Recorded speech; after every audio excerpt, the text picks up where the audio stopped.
রহস্য যত গভীর তত স্পষ্ট হয় আমার সিদ্ধান্ত। আমি বোধিসত্ত্ব চট্টোপাধ্যায়, গোয়েন্দা বোধিদা।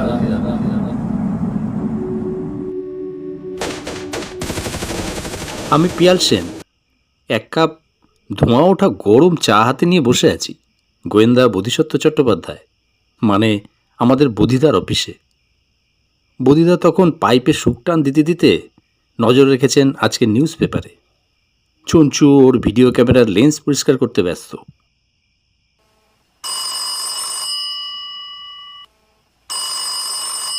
ঠিক তখনই টেবিলে রাখা টেলিফোনটা কর্কশ শব্দে বেজে উঠল।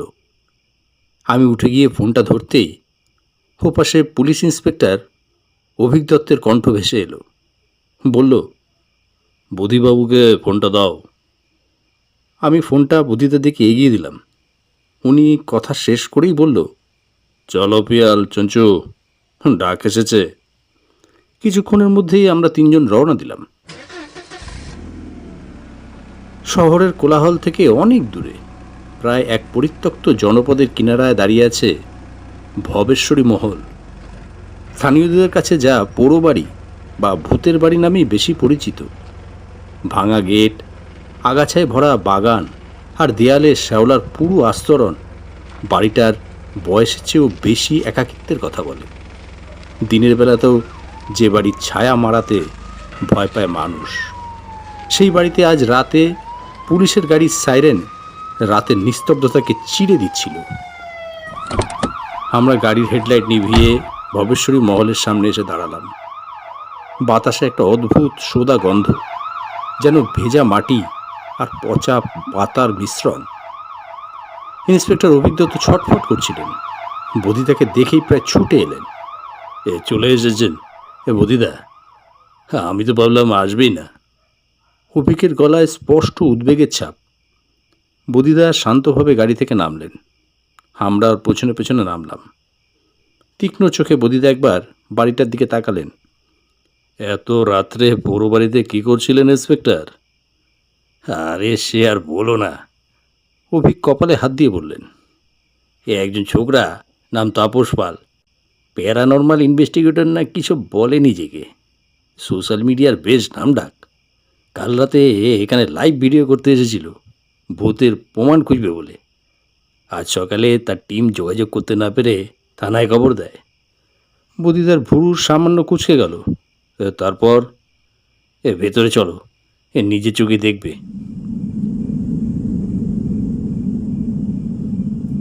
শুরু হচ্ছে গোয়েন্দা বোধিদা সিরিজের আরও এক নতুন রহস্য গল্প, ছায়ামহল।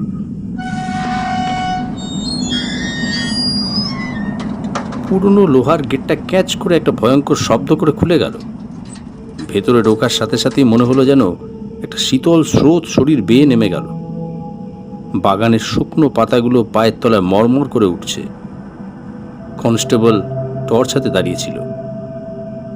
দাদা, জায়গাটা ভালো ঠেকছে না, গা ছমছম করছে। চঞ্চু ফিসফিস করে বলল। বোধিদা তার দিকে না তাকিয়ে বললেন, ভয় পেলে বাইরে অপেক্ষা করো, ভয়টা সংক্রামক। মূল দরজাটা ভাঙা, ভেতরে ধুলোর পুরো আস্তরণ। মাকড়সার জালে ঢেকে আছে পুরনো আসবাব। দেয়ালে টাঙানো বড় বড় অয়েল পেন্টিংগুলোর মুখগুলো যেন অন্ধকারে জীবন্ত হয়ে উঠছে। অভিদত্ত টর্চের আলো ফেলে সামনে এগোতে এগোতে বললেন, বডিটা দোতলা দক্ষিণের ঘরে পাওয়া গেছে। সব থেকে অদ্ভুত ব্যাপার হলো ঘরটা ভেতর থেকে বন্ধ ছিল। দোতলার সিঁড়ি বেয়ে ওঠার সময় কাঠের ধাপগুলো আর্তনাদ করতে উঠল। বোধিদার প্রতিটি পদক্ষেপ ছিল সতর্ক। তিনি চারপাশের পরিবেশটা খুঁটিয়ে দেখছিলেন। ধুলোর ওপর কিছু জুতোর ছাপ, যেগুলো পুলিশের, কিন্তু তার বাইরেও কি কিছু আছে? দক্ষিণের সেই ঘরটার সামনে এসে আমরা সবাই দাঁড়ালাম। দরজাটা ভাঙা হয়েছে। ভেতরে ঢোকার সাথে সাথে একটা হিমশীতল অনুভূতি হলো। ঘরের এক কোণে একটা চেয়ারে বসে আছে তাপস পালের নিথর দেহ। চোখ দুটো খোলা, ভয়ে বিস্ফারিত। মুখটা আতঙ্কে বিকৃত হয়ে গেছে, যেন মৃত্যুর আগে সে ভয়ঙ্কর কিছু দেখেছিল। ডাক্তার কি বললেন? বোধিদা নিচু গলায় জিজ্ঞেস করলেন। তার দৃষ্টি তাপসের মুখের উপর স্থির। প্রাথমিক অনুমান হার্ট অ্যাটাক। প্রচণ্ড ভয় পেয়ে হৃৎপিণ্ড স্তব্ধ হয়ে গেছে। অভিক জবাব দিলেন, কিন্তু কেন অত ভয় পাবে? ঘরে তো আর কেউ ছিল না, দরজা জানলা সব ভিতর থেকে বন্ধ।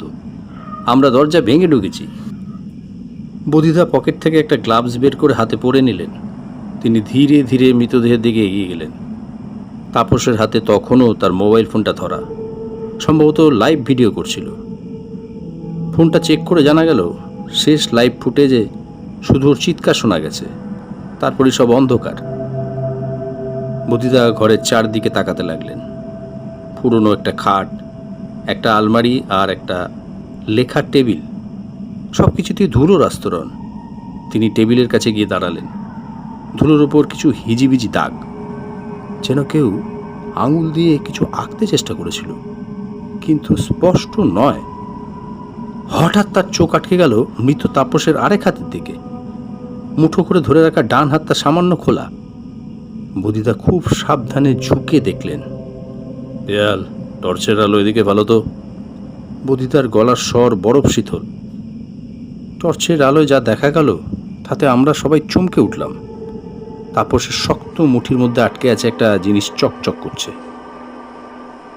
বদিদা খুব সাবধানে জিনিসটা বের করে আনলেন। একটা পুরনো নকশা করা আইভরি বোতাম, মানে হাতির দাঁতের বোতাম।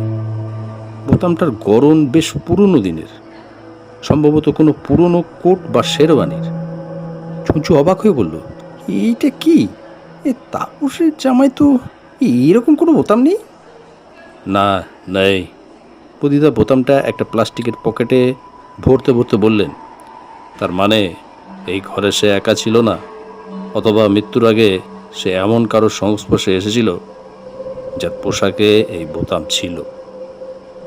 কিন্তু পুলিশ তো দরজা ভেঙে ঢুকেছিল, দরজা তো ভেতর থেকে বন্ধ ছিল। তাহলে খুনি কিভাবে বেরোলো? আমি বললাম। বদিদা কোনো উত্তর দিলেন না। তার চোখ আবার ঘরের চারিদিকে ঘুরতে লাগলো। তিনি জানলার কাছে গিয়ে পাল্লাগুলো পরীক্ষা করলেন, সব কিছু শক্ত করে আটকানো। তারপর তার দৃষ্টি গিয়ে পড়ল ঘরের কোণে থাকা পুরনো ফায়ারপ্লেসের উপর। চিমনিটা অন্ধকারে এক গহ্বরের মতোই হা করে আছে। তিনি চিমনিটার কাছে গিয়ে নিচু হলেন। ভেতরে কালি আর ঝুল ছাড়া কিছুই নেই, কিন্তু তার ঠিক সামনে মেঝের ওপর ধুলোর মধ্যে একটা অস্পষ্ট ছাপ, অনেকটা টেনে নিয়ে যাওয়ার মতো দাগ।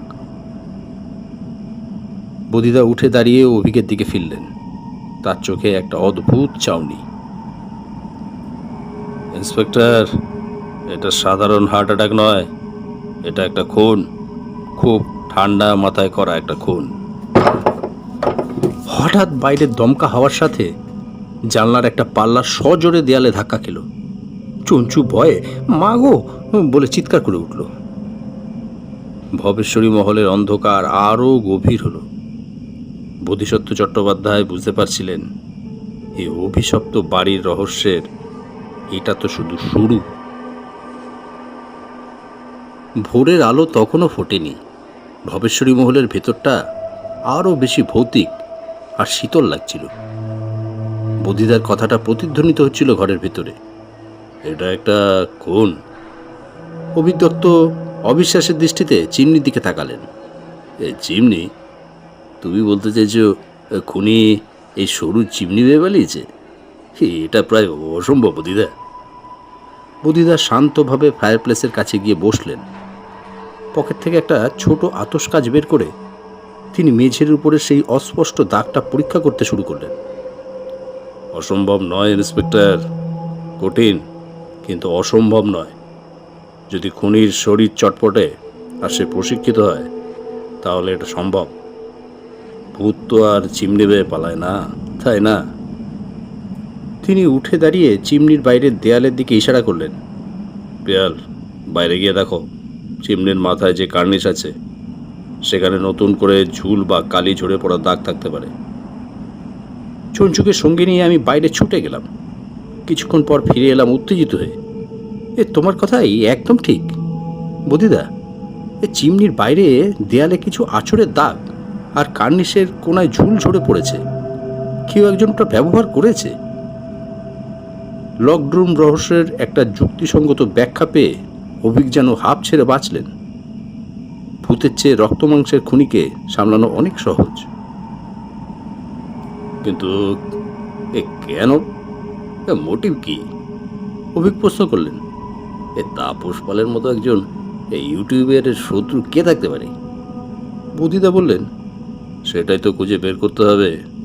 আপাতত দুটো জিনিস আমাদের হাতে আছে, এক এই আইভরি বোতাম, আর দুই খুনির শারীরিক সক্ষমতা। তিনি পকেট থেকে বোতামটা বের করে আলোর সামনে ধরলেন। এটাকে একজন অ্যান্টিক বিশেষজ্ঞের কাছে পাঠাতে হবে। এর বয়স আর উৎস জানাটা খুব জরুরি। পরদিন সকালে আমরা থানায় কফির কাপাতে বসেছিলাম। ফরেন্সিক রিপোর্ট টেবিলে রাখা। রিপোর্ট এসে গেছে। অভিজ্ঞতা বললেন, যেমনটা ভাবা হয়েছিল, হার্ট ফেলিওর, কিন্তু একটা অদ্ভুত জিনিস পাওয়া গেছে। কে? বুধিদার চোখে আগ্রহ। তাপসের ঘাড়ের পিছনে শিরদাঁড়ার সংকেতস্থলে একটা অতি সূক্ষ্ম সূচের দাগ পাওয়া গেছে। এতটাই সূক্ষ্ম যে প্রথমে চোখেই পড়েনি। ডাক্তারদের অনুমান কোনো বিশেষ ধরনের বিষ, যা সরাসরি স্নায়ুতন্ত্রকে আঘাত করে এবং ভয় বা হ্যালুসিনেশন তৈরি করে হৃৎপিণ্ডকে বিকল করে দেয়। এমন বিষ যে 24 ঘন্টার মধ্যে বাতাসে মিলিয়ে যায়। বুধিদার চোখ বন্ধ করে ভাবলেন, তার মানে খুনি চেয়েছিল এটাকে একটা ভৌতিক ঘটনা বা স্বাভাবিক হার্ট অ্যাটাক বলে চালিয়ে দিতে। সে জানতো তাপস এখানে একা আসবে, সে আগে থেকেই প্রস্তুত ছিল। ঠিক তখনই বুধিদার ফোনে একটা কল এলো, অ্যান্টিক বিশেষজ্ঞের ফোন। ও ফোনটা স্পিকারে দিলেন। ওপাশ থেকে বয়স্ক গলার স্বর ভেসে এলো। বোধিসত্ত্ববাবু, আপনি যে বোতামটা পাঠিয়েছিলেন সেটা এক কথা অসাধারণ। এটা অন্তত 150 বছরের পুরনো, নিখুঁত কাজ। সম্ভবত কোনো জমিদার বা অভিজাত ব্যক্তির শেরওয়ানিতে ব্যবহার করা হতো। এর নকশা দেখে মনে হচ্ছে এটা ভবেশ্বর অঞ্চলের কোনো পুরনো কারিগরের তৈরি। ভবেশ্বর অঞ্চল? অভিক চমকে উঠলেন। ভবেশ্বরী মহল তো এই অঞ্চলেই। ফোন রেখে বুধিদা বললেন, আমাদের এবার ভবেশ্বরী মহলের ইতিহাস কাটতে হবে। এমন কাউকে খুঁজে বের করতে হবে যে বাড়িটার বিষয়ে সব জানে। খোঁজ নিয়ে জানা গেল ভবেশ্বরী মহলের একজন পুরনো দারোয়ান আছে, নাম হারাধন। বয়স প্রায় 80। বাড়িটার কাছাকাছি একটা ছোট কুঁড়ে ঘরে থাকেন। আমরা যখন হারাধনের কুঁড়ে ঘরে পৌঁছলাম তখন বৃদ্ধ উঠোনে বসে হুঁকো খাচ্ছিলেন। পুলিশের গাড়ি দেখে তার কোটরে ঢোকা চোখ দুটো ভয় কুঁচকে গেল। এ কি চাই বাবু? ভাঙা গলায় প্রশ্ন করলেন তিনি। অভিক সরাসরি জিজ্ঞাসা করলেন, ভবেশ্বরী মহলে কাল রাতে একটা খুন হয়েছে, আপনি কিছু জানেন? হারাধনের মুখটা ফ্যাকাশে হয়ে গেল। হাত থেকে হুঁকোটা প্রায় পড়েই যাচ্ছিল। এই খুন? আমি তো কালু অমুখ হইনি বাবু। আমি তো কতবার বারণ করেছি ওই বাড়িতে রাত বেরিতে যেতে নেই। ওখানে কর্তামশাইয়ের হাতটা ঘুরে বেড়ায়। কোন কর্তামশাই? বদিদা শান্তভাবে প্রশ্ন করলেন। জমিদার ভবেশ্বরী তালুকদার। এই বাড়ি উনি বানিয়েছিলেন। বিরাট দাপটে লোক ছিলেন, কিন্তু বাড়ি অত্যাচারীও ছিলেন। শোনা যায় ওনার মৃত্যু স্বাভাবিকভাবে হয়নি। ওই দক্ষিণের ঘরেই নাকি উনি শেষ নিঃশ্বাস ত্যাগ করেন। লোকে বলে ওনার একটা প্রিয় কালো শেরওয়ানি ছিল, হাতির দাঁতের বোতাম লাগানো ছিল। হারাধনের কথায় আমাদের শিরদাঁড়া দিয়ে একটা ঠান্ডা স্রোত বয়ে গেল। বুধিদা পকেট থেকে বোতামটা বের করে দেখালেন। এরকম। বোতামটা দেখে হারাধনের চোখ ভয়ে বিস্ফারিত হয়ে গেল। তিনি হাত জোর করে কাঁপতে কাঁপতে বললেন, এ সর্বনাশ, এই তো কর্তামশাইয়ের বোতাম। আপনার এটা কোথায় পেলেন? আমরা তখন একে অপরের মুখ চাওয়াচাই করলাম। ব্যাপারটা কি তাহলে সত্যিই কোনো অতিলৌকিক দিকে মোড় নিচ্ছে, নাকি কোনো বুদ্ধিমান খুনি পুরনো কিংবদন্তিকে ব্যবহার করে নিজের উদ্দেশ্য হাসিল করছে? আমরা যখন হারাধনের কাছ থেকে বিদায় নিয়ে আবার ভবেশ্বরী মহলের দিকে রওনা হলাম, তখন বিকেল ঘুরিয়ে এসেছে। পুরো বাড়িটার মাথায় কালো মেঘ জমতে শুরু করেছে। বাড়ির গেটের সামনে এসে গাড়ি দাঁড় করাতেই বদিতার চোখ আটকে গেল দোতলার দক্ষিণের ঘরের জানালার দিকে। তার মনে হলো এক মুহূর্তের জন্য যেন একটা ছায়ামূর্তি জানালার কাছে এসে আবার মিলিয়ে গেল। অভিক, তুমি ওটা দেখেছো? বদিতার গলার প্রথমবারের মতো সামান্য উত্তেজনার ছাপ। এ কি দেখব? আমরা বাইরে তাকিয়ে কিছু দেখতে পেলাম না। ঠিক সেই মুহূর্তে বাড়িটার ভিতর থেকে ভেসে এলো একটা অদ্ভুত আওয়াজ, যেন কোনো পুরনো মিউজিক বক্স খুব ধীরে ধীরে বেজে উঠছে। একটা বিষণ্ণ করুণ সুর, যা এই পরন্ত বিকেলের ভৌতিক পরিবেশকে আরও কয়েক গুণ ভয়ঙ্কর করে তুলেছে। ভবেশ্বরী মহলের ভিতর থেকে আসা সেই ভুতুড়ে মিউজিক বক্সের সুরটা বাতাসে মিশে একটা অশুভ আবেশ তৈরি করেছিল। চঞ্চু তো ভয়ে প্রায় গাড়ির সিটের নিচে লুকিয়ে যাওয়ার জোগাড়। এ বদিদা, ওটা কিসের আওয়াজ? এই ভেতরে কি কেউ আছে? চঞ্চুর গলা কাঁপছিল। অভিক দত্ত রিভলভার বের করে ফেলেছিলেন। এ বদিদা, কি মনে হচ্ছে তোমার? বদিদা অবিচল, তার দৃষ্টি দোতলা সেই জানলার দিকে স্থির। চলো ভেতরে গিয়ে দেখি। শব্দটা যখন শোনা যাচ্ছে, তার একটা উৎস থাকবে। আমরা আবার সেই অভিশপ্ত বাড়ির ভিতরে প্রবেশ করলাম। দিনের শেষ আলোটুকু প্রায় নিভে এসেছে। ভেতরে অন্ধকার যেন আরো জমাট বেঁধেছে। টর্চের আলো ফেলে ফেলে আমরা এগোচ্ছিলাম। মিউজিক বক্সের সুরটা এখন আরো স্পষ্ট, মনে হচ্ছে দোতলা থেকেই আসছে। সিঁড়ি বেয়ে ওঠার সময় আমার মনে হলো আমাদের অনুসরণ করে আরো এক জোড়া পায়ের শব্দ যেন নিঃশব্দে উঠে আসছে। হঠাৎ থেমে গিয়ে পেছনে টর্চ ফেললাম, কিন্তু কেউ নেই। শুধু আমাদের নিজেদের দীর্ঘ ছায়া দেয়ালে কাঁপছে। এ কি হলো? অভিক ফিসফিস করে জিজ্ঞাসা করলেন। কিছু না, মনের ভুল হয়তো, আমি শান্তভাবে জবাব দিলাম। কিন্তু আমাদের ইন্দ্রিয় সজাগ হয়ে উঠল। আমরা আবার সেই দক্ষিণের ঘরের সামনে এসে দাঁড়ালাম। সুরটা এই ঘর থেকেই আসছে। দরজাটা আগের মতোই ভাঙা অবস্থায় পড়ে আছে, কিন্তু ঘরের ভিতরটা এখন আর আগের মতো নেই।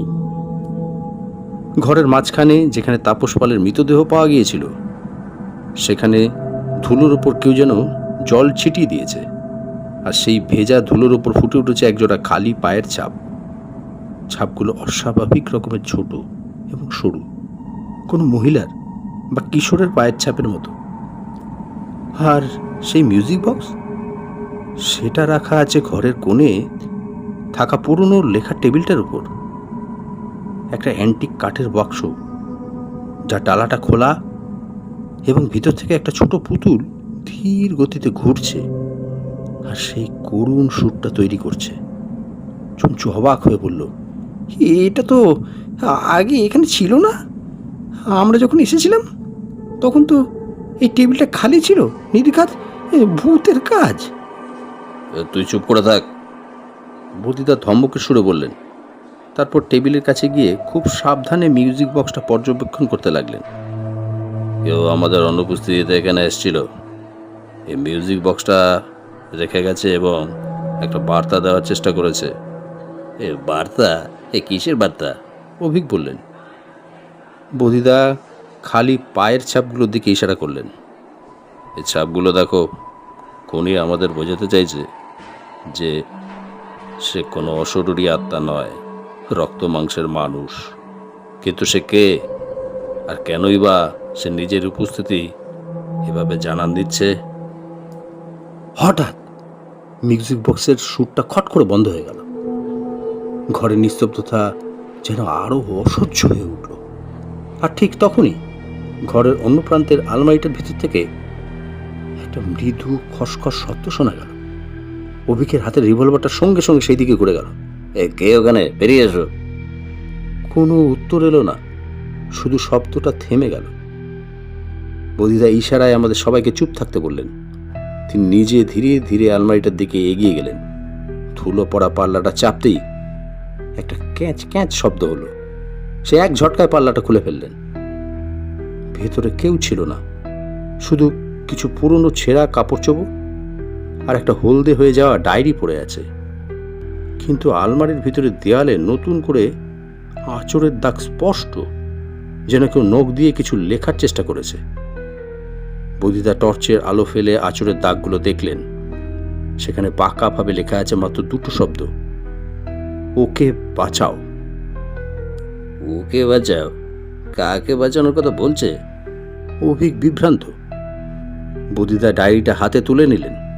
মলারটা প্রায় খসে পড়েছে, পাতাগুলো হলদে আর ভঙ্গুর। তিনি প্রথম পাতাটা খুললেন। সেখানে কাপা কাপা হাতে লেখা ভবেশ্বর তালুকদারের ডায়েরি। পেয়েছে? বদিদার গলায় উত্তেজনা। এটাই হয়তো এই রহস্যের চাবিকাঠি। আমরা ডায়েরিটা নিয়ে ঘর থেকে বেরোতে যাব, এমন সময় বদিদার চোখ পড়ল ঘরের ভাঙা জানলার সার্সির উপর। কাচের একটা ছোট টুকরোতে লালচে কি একটা যেন লেগে আছে। তিনি খুব সাবধানে নমুনাটা সংগ্রহ করে একটা প্যাকেটে ভরলেন। এটা রক্তের দাগ হতে পারে, বদিদা বললেন। উনি হয়তো পালানোর সময় বা ঢোকার সময় এখানে আঘাত পেয়েছে। আমরা যখন বাড়ি থেকে বেরিয়ে আসছি তখন রাত নেমে গেছে। ভবেশ্বরী মহলকে দেখাচ্ছে এক বিশাল কালো দানবের মতো। গাড়িতে ওঠার আগে বদিদা পিছনে ফিরে বাড়িটার দিকে একবার তাকালেন। অভিক বললেন, এ মাথাটা পুরো গুলিয়ে যাচ্ছে। এ খুনি একদিকে নিজেকে প্রকাশ করছে, আবার অন্যদিকে এ লুকিয়েও রাখছে। এ মিউজিক বক্স, পায়ের ছাপ, আলমারিতে লেখা, এসবের মানে কি? বদিদা গাড়ির জানলায় হেলান দিয়ে কপালে হাত ছুঁয়ে বললেন, খুনি আমাদের সঙ্গে একটা খেলা খেলছে ইন্সপেক্টর। সে আমাদের ঠিক ততটুকুই তথ্য দিচ্ছে যতটুকু সে দিতে চায়। সে আমাদের নির্দিষ্ট কোনো পথে চালিত করতে চাইছে। কিন্তু কেন? অভিক প্রশ্ন করলেন। হয়তো সে চায় আমরা আসল সত্যিটা খুঁজে বের করি, অথবা আমাদের বিভ্রান্ত করে অন্য কিছু আড়াল করতে চাইছে। বদিদা জমিদার ভবেশ্বর তালুকদারের ডায়েরিটার দিকে তাকালেন। উত্তরটা হয়তো এই ডায়েরির মধ্যেই লুকিয়ে আছে। গাড়িটা যখন শহরের দিকে ছুটছে তখন বদিদা ডায়েরির পাতা উল্টাতে শুরু করলেন। পুরনো কালিতে লেখা অক্ষরগুলো যেন জীবন্ত হয়ে উঠতে চাইছে। তিনি জানেন এই ডায়েরির প্রতিটি শব্দ আমাদের হয় রহস্যের গভীরে নিয়ে যাবে, অথবা আরও বড় কোনো বিপদের মুখে ঠেলে দেবে। আর সেই অদৃশ্য শ্রোতা যে আমাদের প্রতিটি পদক্ষেপ লক্ষ্য করছে, সে কি বন্ধু নাকি শত্রু? থানার নিস্তব্ধ ঘরে টেবিল ল্যাম্পের আবছা আলোয় বধিদা ডায়েরিটা পড়ছিলেন। বাইরে ঝিরঝির করে বৃষ্টি শুরু হয়েছে, যা পরিবেশটাকে আরও রহস্যময় করে তুলেছে। অভিক দত্ত অধৈর্য হয়ে পায়চারি করছিলেন। কিছু পেলে বদিদা? অভিক জিজ্ঞেস করলেন। বদিদা ডায়েরির থেকে মুখ না তুলে বললেন, অতীত কখনো পুরোপুরি মরে যায় না ইন্সপেক্টর, তার ছায়া বর্তমানের উপর পড়েই। এ খুনের শিকড় হয়তো এই ডায়েরির মধ্যে লুকিয়ে আছে। তিনি পড়া চালিয়ে যেতে লাগলেন। ডায়েরির বেশিরভাগ অংশই জমিদারি আর খাজনা আদায়ের বিবরণে ভরা। ভবেশ্বরী তালুকদার যে একজন কঠোর এবং কিছুটা নির্মম শাসক ছিলেন তা তার লেখা থেকে স্পষ্ট, কিন্তু বদিদা খুঁজছিলেন অস্বাভাবিক কিছু, ব্যক্তিগত কোনো ঘটনা। বেশ কিছুক্ষণ পর ডায়েরির প্রায় শেষ দিকে এসে তিনি থামলেন। একটা নির্দিষ্ট পাতায় এসে তার চোখ আটকে গেল। তারিখটা প্রায় 60 বছর আগের। আজ অমাবস্যার রাত। জয়িতার পাগলামি আবার বেড়েছে। সে সারাক্ষণ কিসব বিড়বিড় করে, বলে এই বাইরের দেয়ালে নাকি কান পাতা আছে। সে নাকি শুনতে পায় কারা ফিসফিস করে কথা বলে। ওর জন্য রাজবৈদ্যকে খবর দিয়েছি, কিন্তু আমার মন বলছে এ কোনো সাধারণ রোগ নয়, এ হলো অভিশাপ, আমারই পাপের ফল। জয়িতা? কে জয়িতা? অভিক ঝুঁকে বললেন। বদিদা পরের পাতা উল্টালেন। সেখানে লেখা, আমার একমাত্র কন্যা জয়িতা। ওর মা ওকে জন্ম দিয়েই পৃথিবী থেকে বিদায় নিয়েছিল। আমি ওর বাবা, আমি ওর মা। কিন্তু ওকে আমি সময় দিতে পারিনি। জমিদারি, শাসন এইসবে ব্যস্ত থেকেছি। মেয়েটা একা একা বড় হয়েছে এই বিশাল বাড়িতে। ওর একমাত্র সঙ্গী ছিল ওর খেলার পুতুল আর একটা ছোট্ট মিউজিক বক্স, যা আমি ওর মায়ের জন্য বিদেশ থেকে আনিয়েছিলাম। এ মিউজিক বক্স? অভিক প্রায় চিৎকার করে উঠলেন। তার মানে যে মিউজিক বক্সটা আমরা পেয়েছি ওটা জয়িতার? বুদ্ধিদার কপালে চিন্তার ভাঁজ গভীর হলো। হতে পারে, অথবা খুনি এই গল্পটা জানে এবং সেভাবেই সবটা সাজাচ্ছে। তিনি আরও পড়তে লাগলেন। ডায়েরির শেষ দিকের পাতাগুলো ভবেশ্বর তালুকদারের লেখার মধ্যে একটা ভয়, একটা অনুশোচনার ছাপ স্পষ্ট। জয়িতার অবস্থা দিন দিন খারাপ হচ্ছে। সে এখন আর ঘর থেকে বেরোয় না। সারাদিন ওই দক্ষিণের ঘরটায় নিজেকে বন্ধ করে রাখে। বলে দেওয়ালে কান পাতলে নাকি সে তার মায়ের গলা শুনতে পায়। মাঝে মাঝে এমন সব কথা বলে যা শুনে আমারও গা ছমছম করে। সে বলে এই বাড়ির নিচে নাকি আরও একটা জগৎ আছে, একটা গোপন পথ। এই গোপন পথ? আমরা সবাই একে অপরের দিকে তাকালাম। শেষ পাতায় লেখাটা প্রায় অস্পষ্ট, যেন লেখার সময় হাত কাঁপছিল। আজ আমি এক ভয়ঙ্কর সিদ্ধান্ত নিয়েছি। জয়িতাকে আর এভাবে কষ্ট পেতে দেখতে পারছি না। লোকে ওকে ডাইনি বলছে। আমার বংশের নামে কলঙ্ক লাগছে। ওকে মুক্তি দিতেই হবে এই যন্ত্রণার জীবন থেকে। ওই দক্ষিণের ঘরেই, ওর প্রিয় জায়গাতেই।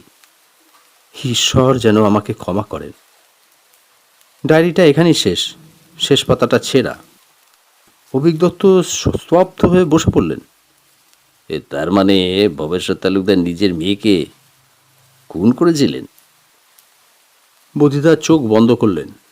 খুন নাকি নিষ্কৃতি সেটা বলা কঠিন, কিন্তু এটা স্পষ্ট যে জয়িতার মৃত্যু হয়েছিল এই ঘরেই, আর তার মৃত্যুর সাথে একটা গভীর মানসিক যন্ত্রণা আর রহস্য জড়িয়ে আছে।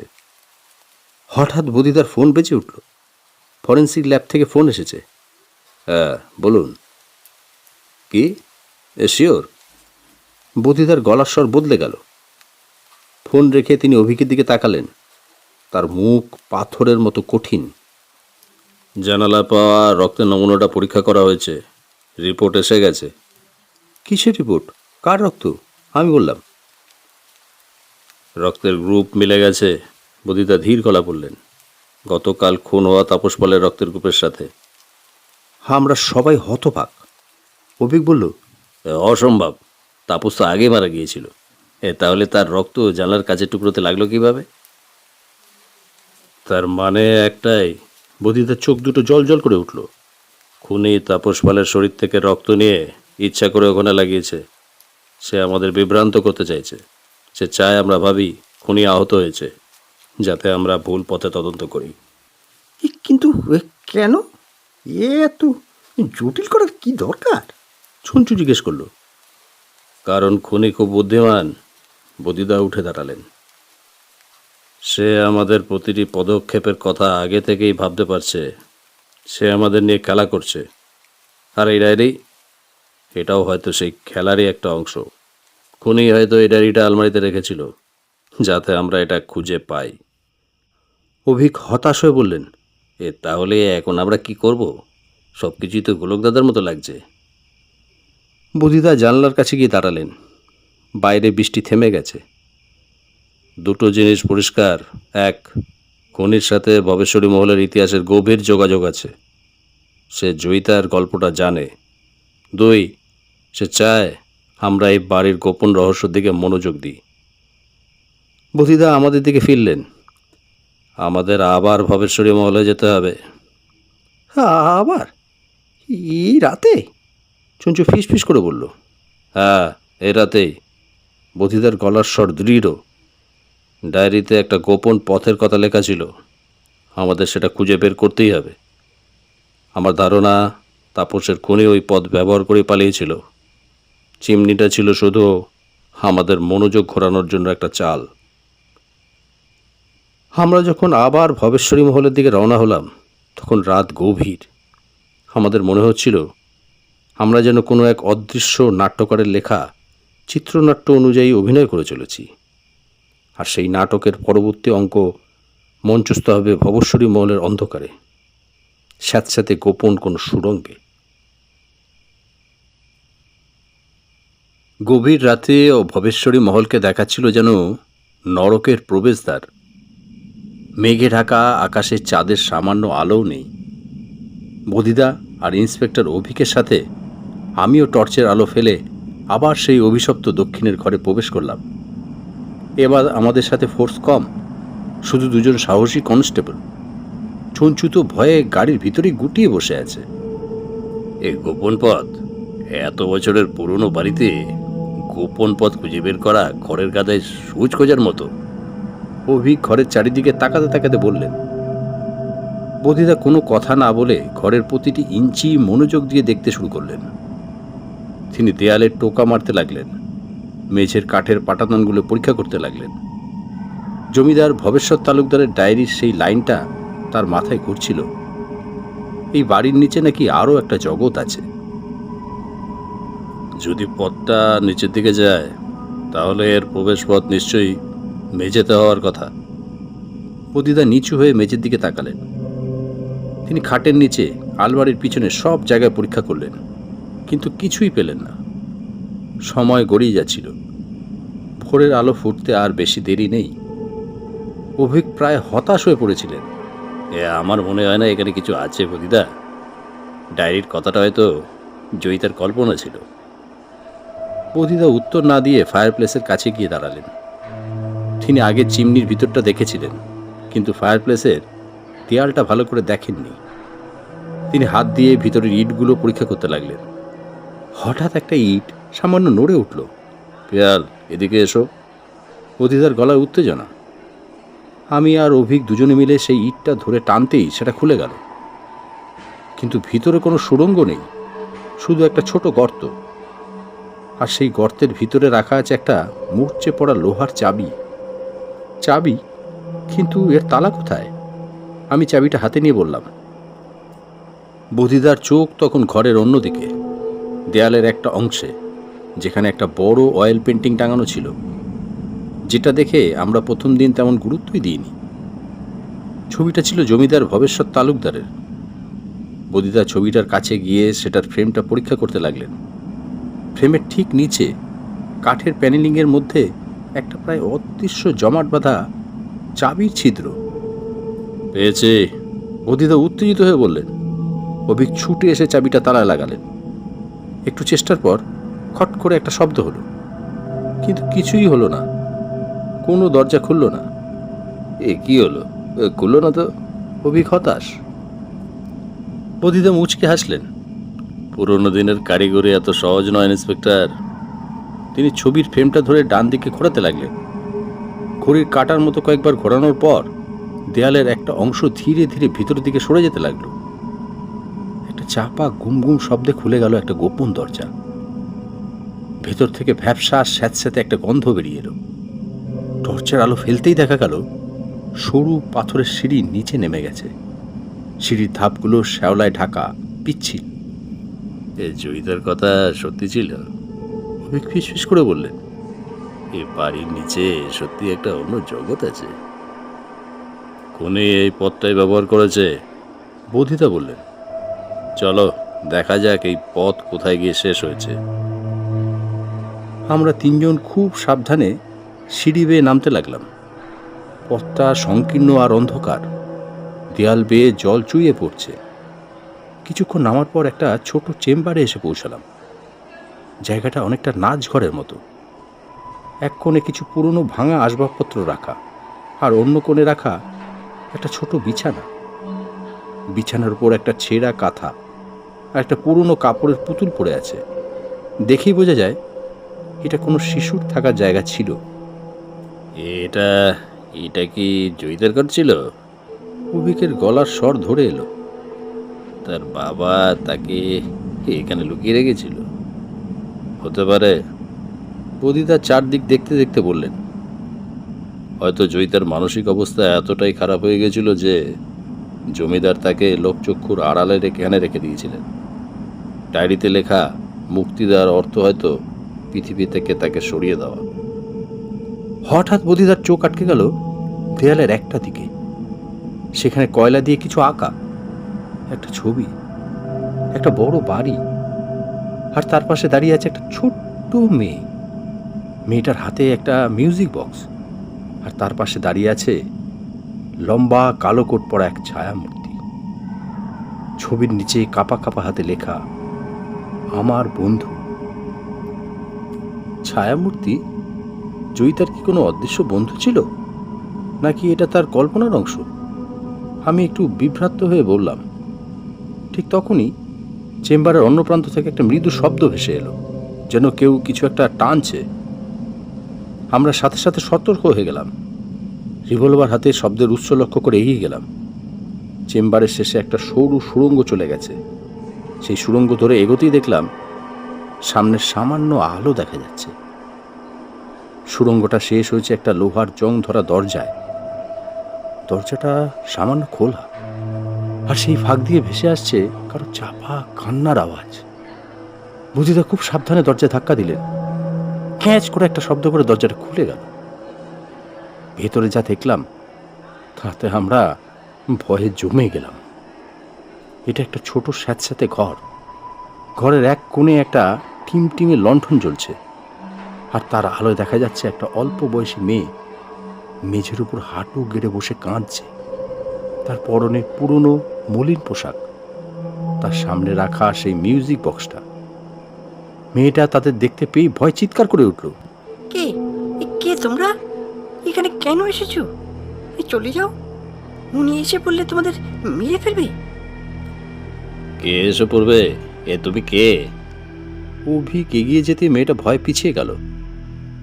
বদিদা মেয়েটার দিকে তাকিয়ে শান্ত গলায় বললেন, ভয় পেও না, আমরা তোমার ক্ষতি করতে আসেনি।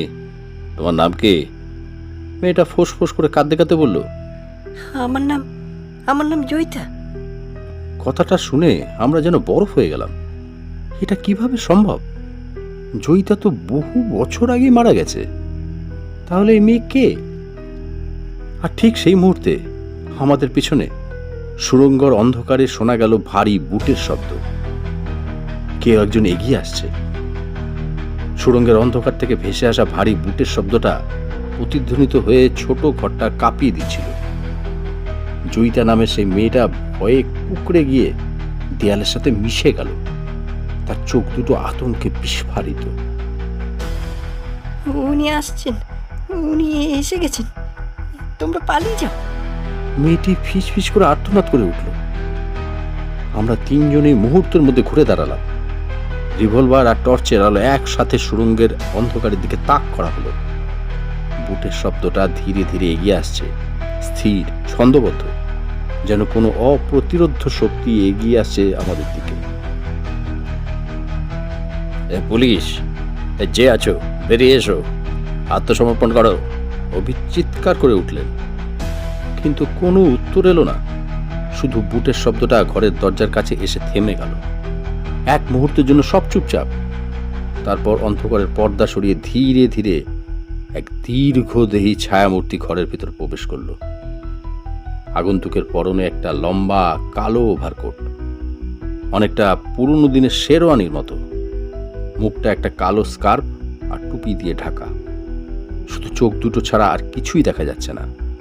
সেই চোখ দুটো লণ্ঠনের আলো অদ্ভুতভাবে জ্বলজ্বল করছে, আর তার কোটের বোতামগুলো আইভরির, ঠিক তাপস পালের হাতে পাওয়া বোতামটার মতো।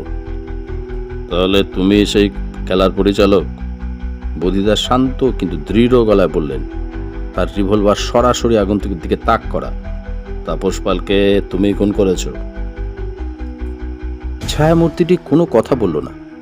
সে শুধু মাথাটা সামান্য কাত করল, যেন বদিদার কথাগুলো বিচার করছে। তার নিঃশ্বাসের শব্দ ছাড়া ঘরে আর কোনো আওয়াজ নেই। এ কেন করেছো এসব? কে তুমি? ইন্সপেক্টর অভিক গর্জে উঠলেন। আগন্তুক এবার মুখ খুলল। তার কণ্ঠস্বর অদ্ভুত, যান্ত্রিক আর শীতল, যেন কোনো যন্ত্রের মাধ্যমে কথা বলছে। কিছু প্রশ্নের উত্তর না জানাই ভালো ইন্সপেক্টর। তোমরা এমন এক খেলায় ঢুকে পড়েছ যেখান থেকে বেরোনোর পথ শুধু একটাই, মৃত্যু। কথাটা শেষ হওয়ার সাথে সাথে আগন্তুক অবিশ্বাস্য দ্রুততায় নড়ে উঠল। সে পকেট থেকে কিছু একটা বের করে মেঝের দিকে ছুঁড়ে মারল। ফস করে একটা শব্দ হয়ে ঘরটা সাদা ধোঁয়ায় ভরে গেল। Smoke bomb! বদিদা চিৎকার করে উঠলেন। অবেক, পেয়াল, মেয়েটাকে ধরো। ধোঁয়ার কারণে কিছুই দেখা যাচ্ছিল না। কাশি আর ধোঁয়ার ঝাঁঝালো গন্ধে দম বন্ধ হয়ে আসছিল। বদিদা আর অভিক এলো পাথারি গুলি চালালেন, কিন্তু কোনো কিছুতে লাগার শব্দ হলো না। কয়েক সেকেন্ডের মধ্যে যখন ধোঁয়াটা একটু হালকা হলো, তখন দেখা গেল ছায়ামূর্তিটি উধাও, আর তার সাথে উধাও হয়ে গেছে সেই জয়িতা নামের মেয়েটিও। Damn it! অভিক কাঁচতে কাঁচতে বললেন। পালিয়ে গেল, মেয়েটাকেও নিয়ে গেল। বদিদা দ্রুত ঘরের চারপাশ পরীক্ষা করতে লাগলেন। সে বেশি দূর যেতে পারেনি, এই সুড়ঙ্গের অন্য কোনো রাস্তা থাকতে হবে। আমরা মেয়েটার বসে থাকা জায়গাটা পরীক্ষা করতে গিয়ে দেখলাম মেঝের উপর কিছু একটা পড়ে আছে, একটা পুরনো হলদে হয়ে যাওয়া কাগজের টুকরো। বদিদা সেটা তুলে নিলেন। তাতে পেন্সিল দিয়ে আঁকা একটা ছবি, সেই একই ছবি যা আমরা আগের চেম্বারের দেয়ালে দেখেছিলাম। একটা বাড়ি, একটা ছোট মেয়ে, আর তার পাশে লম্বা এক ছায়ামূর্তি। কিন্তু এবার ছবির নিচে লেখা, আমার রক্ষক। রক্ষক? আমি অবাক হয়ে বললাম, মেয়েটা তো ওকে ভয় পাচ্ছিল, তাহলে রক্ষক লিখলো কেন? হয়তো ভয় আর নির্ভরতা দুটোই একসাথে কাজ করছে। বদিদা কাগজের টুকরোটা পকেটে রাখতে রাখতে বললেন, স্টকহোম সিন্ড্রোমের মতো, অথবা মেয়েটা আমাদের কাছে অভিনয় করছিল। আমরা সুড়ঙ্গের অন্য প্রান্তে গিয়ে দেখলাম দেয়ালের একটা অংশ আলগা। সেটা সরাতেই একটা সংকীর্ণ পথ পাওয়া গেল, যা ভবেশ্বরী মহলের পিছনের জঙ্গলের দিকে চলে গেছে। জঙ্গলের কিনারায় মাটিতে টায়ারের নতুন দাগ স্পষ্ট। গাড়ি নিয়ে এসেছিল? অভিক হতাশ গলায় বললেন। আমরা একেবারে বোকা বনে গেলাম বদিদা। বদিদা চুপ করে দাঁড়িয়ে জঙ্গলের অন্ধকারের দিকে তাকিয়ে রইলেন। আমি জানি তার মাথায় তখন হাজারো প্রশ্ন ঘুরছে। মেয়েটা কে? তার নাম কি সত্যি জয়িতা, নাকি খুনি তাকে এই নামটা দিয়েছে? যদি সে আসল জয়িতা না হয়, তাহলে সে কে, আর তাকে কেন অপহরণ করা হয়েছে? আর ওই ছায়ামূর্তি, সে কে? তার উদ্দেশ্য কি?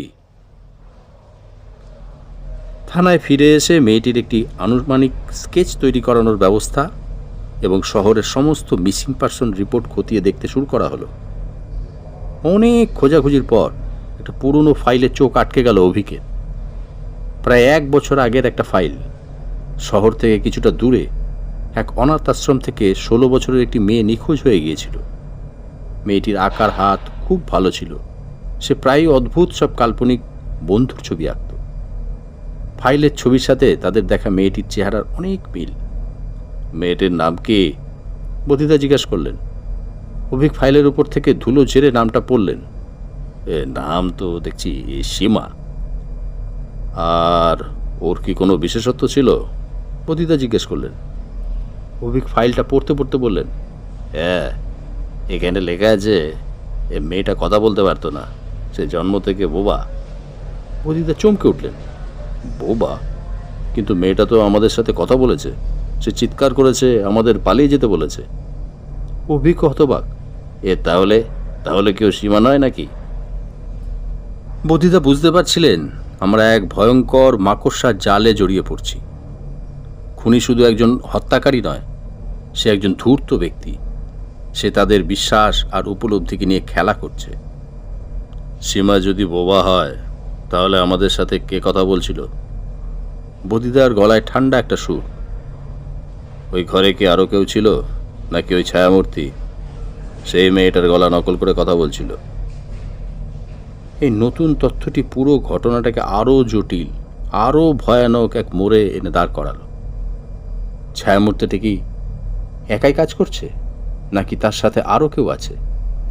আর সীমা নামের এই মেয়েটি কি শিকার, নাকি শিকারীর সহযোগী?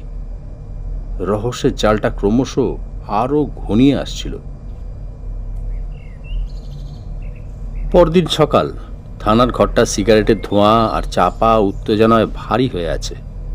বদিদা আর ইন্সপেক্টর অভিক দত্ত সারা রাত জেগে কাটিয়েছেন। তাদের সামনে ছড়িয়ে ছিটিয়ে আছে ভবেশ্বরী মহলের নকশা, জমিদার ভবেশ্বর তালুকদারের ডায়েরির ফটোকপি আর সীমা নামের সেই নিখোঁজ মেয়েটির ফাইল। এ মাথাটা কাজ করছে না বদিদা। অভিক কফি কাপে চুমুক দিয়ে বললেন, খুনি একজন ভেন্টিলোকুইস্ট। সে সীমার মুখ দিয়ে কথা বলছিল। এটা কোনো সিনেমার গল্প মনে হচ্ছে। বদিদা একটা সাদা বোর্ডে ঘটনার পরম্পরা সাজাচ্ছিলেন।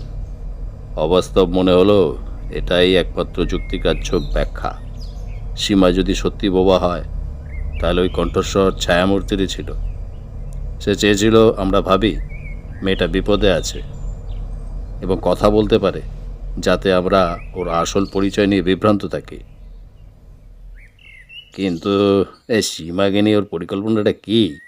অভিক জিজ্ঞেস করলেন। সেটাই তো প্রশ্ন। বদিদা বোর্ডের দিকে তাকিয়ে বললেন, সীমার অনাথ আশ্রমের ফাইলটা আবার ভালো করে দেখো তো। ওর সম্পর্কে আর কী কী তথ্য আছে? ওর কোনো বন্ধু বা আত্মীয়ের কথা লেখা আছে? অভিক আবার ফাইলটা খুললেন।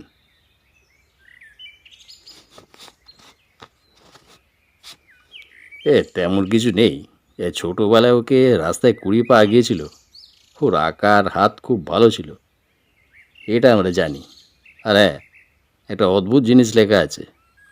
আশ্রমে থাকাকালীন ওর একজন অদৃশ্য বন্ধু ছিল বলে ও দাবি করত। সে তার ছবি আঁকত। এই ছবিগুলো দাঁড়াও, ছবিগুলো তো ফাইলের সাথেই আছে। অভিক ফাইলে কয়েকটা পুরনো হলদে হয়ে যাওয়া আঁকার কাগজ বের করলেন। ছবিগুলো একটা বাচ্চার হাতে আঁকা, কিন্তু তার মধ্যে একটা ভয়ঙ্কর বিষণ্ণতার ছাপ। প্রত্যেকটা ছবিতে দেখা যাচ্ছে একটা ছোট মেয়ে, সম্ভবত সীমা নিজেই, আর তার পাশে দাঁড়িয়ে আছে একটা লম্বা কালো কোট পরা ছায়ামূর্তি, ঠিক যেমনটা আমরা সুড়ঙ্গর ভিতরে দেয়ালে দেখেছিলাম। তার মানে এই ছায়ামূর্তির অস্তিত্ব সীমার জীবনে অনেক আগে থেকেই ছিল। বদিদা ভুরু কুঁচকে গেল। এটা কি ওর কল্পনা, নাকি সত্যি কেউ ওর সাথে যোগাযোগ রাখত?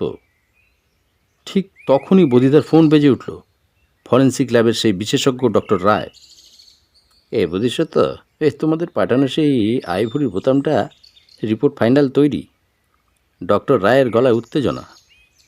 আমরা বোতামটার ভিতরে থেকে অতি সামান্য একটা বায়োলজিক্যাল স্যাম্পল পেয়েছিলাম। ডিএনএ প্রোফাইলিং করা হয়েছে। কার ডিএনএ? বদিদা আর অভিক দুজনেই ঝুঁকে পড়লেন ফোনের দিকে।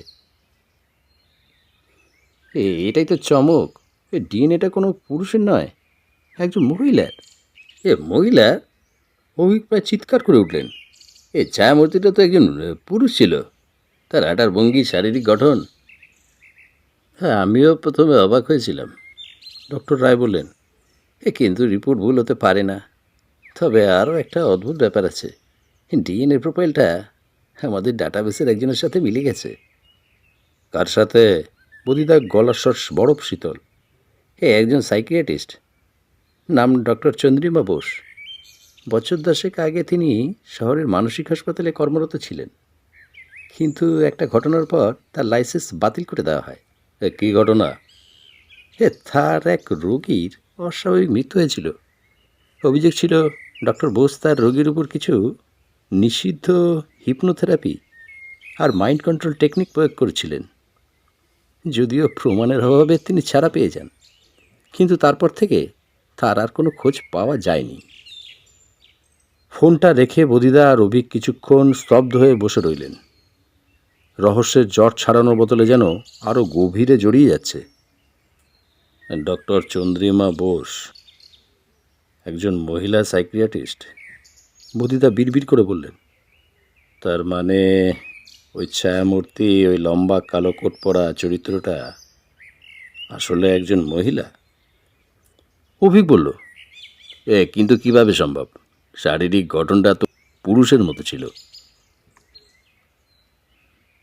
পোশাক আর শারীরিক ভাষা দিয়ে বিভ্রান্ত করা খুব সহজ ইন্সপেক্টর, বিশেষ করে অন্ধকারে।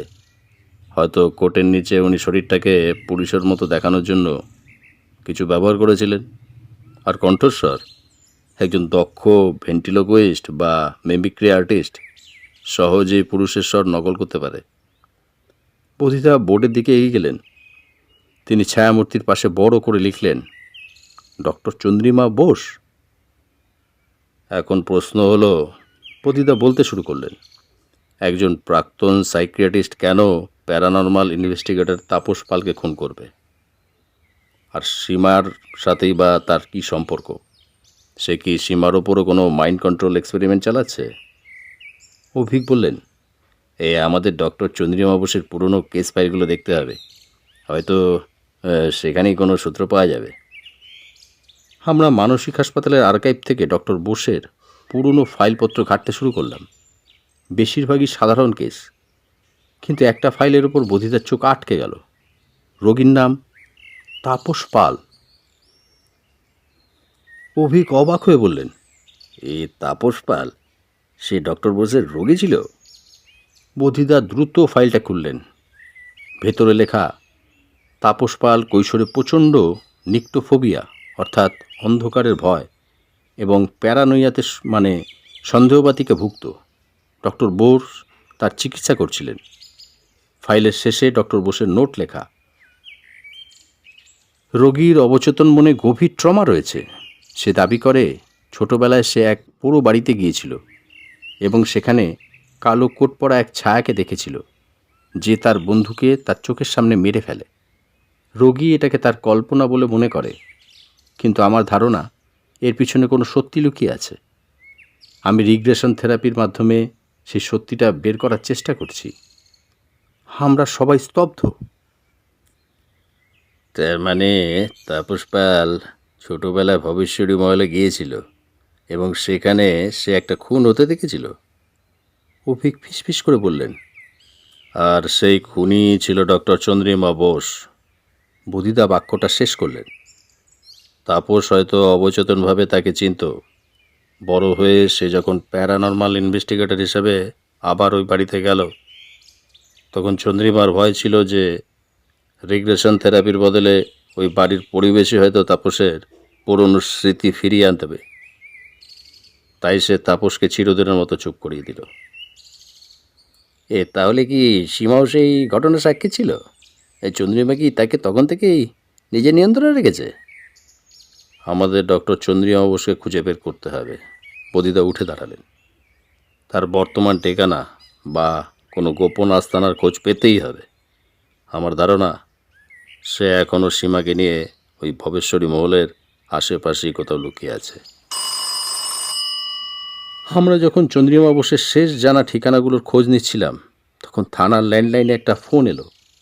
ডিউটি অফিসার ফোনটা ধরে ফ্যাকাশে মুখে রিসিভারটা অভিকের দিকে বাড়িয়ে দিলেন। স্যার, আপনার ফোন। কে? জানি না স্যার, কোনো নম্বর উঠছে না। ওপাশ থেকে শুধু একটা যান্ত্রিক কণ্ঠস্বর বলছে, এই খেলা এখনও শেষ হয়নি ইন্সপেক্টর, পরের চাল দেওয়ার জন্য প্রস্তুত থাকুন। ভবেশ্বরী মহলের বাগানে আপনাদের জন্য একটা উপহার অপেক্ষা করছে। ফোনটা কেটে যাওয়ার সাথে সাথেই থানায় একটা হিমশীতল নীরবতা নেমে এলো। ডক্টর চন্দ্রিমা বোসের যান্ত্রিক কণ্ঠস্বরের হুমকিটা যেন বাতাসে জমে আছে। ভবেশ্বরী মহলের বাগানে আপনাদের জন্য একটা উপহার অপেক্ষা করছে। অভিক দত্তের চোয়াল শক্ত হয়ে গেল। ও আমাদের সাথে মাইন্ড গেম খেলছে, আমাদের ভয় দেখিয়ে ভুল পথে চালিত করতে চাইছে। বোধিসত্ত্ব চট্টোপাধ্যায় শান্ত ছিলেন, কিন্তু তার চোখ দুটো জ্বলছিল। এটা শুধু হুমকি নয় ইন্সপেক্টর, এটা একটা আমন্ত্রণ। সে চায় আমরা ওখানে যাই। সে খেলার পরবর্তী অঙ্কটা মঞ্চস্থ করার জন্য প্রস্তুত। তাহলে আমরা কি করব? ওর ফাঁদে পা দেব? আমি জিজ্ঞেস করলাম। আমাদের আর কোনো উপায় নেই।